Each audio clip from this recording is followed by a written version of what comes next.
I remember the first time I stepped on the field, it was surreal because you're like, you see it on TV, like you watch it growing up, like this is your team, like if you're from Boston, and I think just being on Fenway dirt is really cool, and it's once in a lifetime experience I get to have every time I come to work. Casey Ricard's role with the Red Sox grants her rare access few of her fellow employees are afforded. I'm here to grab any foul balls that come across the field or any ball that comes towards fans. Protect the first base side's more protecting fans if a ball comes this way. It's her second year as a ball attendant, a job this native of Littleton heard about when she was recruited to Boston University's softball team. My coach said that players in the past have been ball girls at Fenway and they've loved it. It piqued my interest right away. I was like, I grew up in Boston, it's something I'd love to do. Who wouldn't? I certainly jumped at the chance. First step, look the part.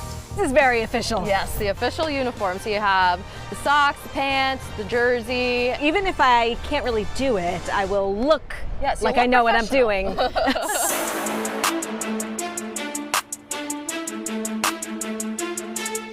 Okay, ready to go.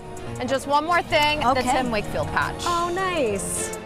Now I'm ready to practice. Need to dust off my fielding skills. Walk 2 steps and then just put your glove down Glove right down. in front. Okay. Yeah, glove down right in front. So as long as you're able to stop the ball in front of you, you'll be fine. Okay, I think that the second hand is important. Your throw's pretty good too. Hey, thanks. While a ball attendant must be able to catch and throw the ball, the primary job requirement is people skills. I also make it enjoyable for the kids and like the people that are sitting close to me. I'm like a face that they can talk to and someone that's actually on the field that can help them out with anything that they need or just make their experience more memorable. In addition to working the game, ball attendants act as ambassadors of the team, helping with pre-game ceremonies, hosting VIPs, and handing off the first pitch. Good luck. Hoping that luck is abundant, it's time to take our positions. Getting the jitters, here we go. When I first started, I was not used to having to watch every single pitch. Right. Because if you don't, it'll catch you when you're not looking. Yeah, now we're good to go. There's a fly ball, players will come running in. I've had a couple times where players will come running in and like basically slide into where I was and I've just like jumped over the fence. So how fast do the balls come? Oh my God, they come so fast. I play softball and baseballs are just so much different. They just come off the bat so much harder. Scary fast. Gotta protect the moneymaker. Yeah. How do you choose the child to throw the ball to? Because I'm sure there are tons of cute kids. Exactly. Every game you have at least 20 kids that'll come up to you. And so it's usually the first one I see that I'll give it to. Ah, thank goodness she caught it. Hey, there's a kid, where's the kid?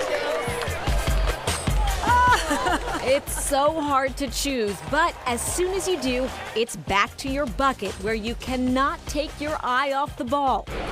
Laser focus. You want to make sure that if it hits the foul line that you're not touching it at all, because over here on the first base side it can get really tricky and it'll bounce towards you after it hits the foul line, so you want to make sure that you just get out of the way. But if you end up touching the ball, it becomes an automatic double for the player that hit the ball. Another one. Oh my God. Here, ready? Here, now do you want to give it to that guy? Some games the ball never even makes it over to right field, but luck was on our side. There were lots of lefties hitting our way. Can I get it? Oh, Should I get it? yeah. No. Yeah. Yes, go. Yep, you got it.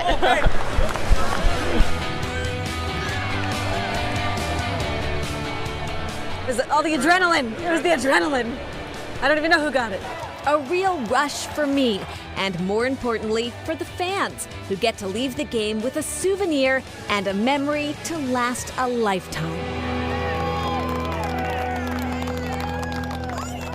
So awesome. I'm sure it was a memory for Erica as well. Well, the second most important rule for ball attendants, second to avoiding fair balls, is that you cannot touch the foul line. It's not just a rule for the team and park employees. We were told not to walk on the white line when we were there. It's a big superstition that could bring bad luck if you touch it. So we stayed away.